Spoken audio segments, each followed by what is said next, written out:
Assalamualaikum warahmatullahi wabarakatuh. Perkenalkan, nama saya Purwanto. Saya dari kelas MC6G dengan mata kuliah Ekonomi Islam. Saya akan menjelaskan tentang dalil pengharaman riba. Dalil pengharaman riba. Menurut Ibnu Katsir meriwayatkan dari Ibnu Abbas bahwa ayat terakhir yang diturunkan pada Nabi Muhammad SAW adalah ayat tentang riba. Hadis riwayat Bukhari. Ibnu Katsir juga menyebutkan hadis serupa dari Umar bin Al-Khattab radhiyallahu anhu, sesungguhnya Rasulullah SAW meninggal dunia sebelum sempat menafsirkan ayat tersebut kepada kami, maka tinggalkanlah riba dan hal-hal yang berbau riba.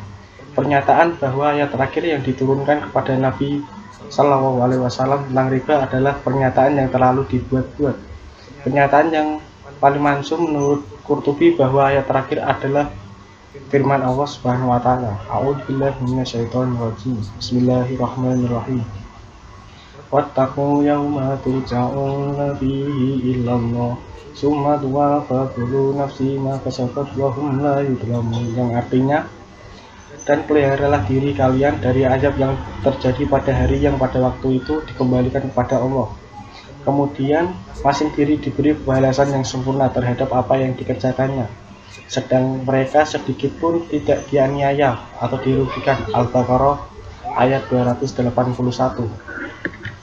Keterkaitan ayat dari kedua ayat di atas adalah semua ayat itu menunjukkan haraman riba dan peringatan keras agar kita waspada. Penekanan makna dari ayat dan peliharalah dirimu dari azab yang terjadi pada hari yang pada waktu itu kamu semua dikembalikan kepada Allah adalah pemberitahuan agar kita berhati-hati dan waspada terhadap azab Allah tentang segala sesuatu yang dikategorikan riba ada sebagai hal terlarang.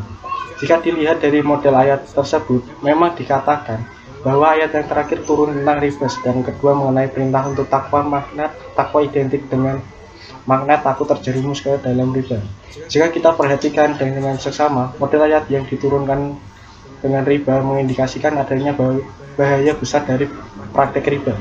Disebutkan sebelumnya, hal ini menunjukkan bahwa kontekstualisasi turunnya ayat ini adalah bukan sekedar memberikan penegasan ulang akan hukum larangan riba, namun ada pemaknaan lainnya. Indikator pengharaman riba.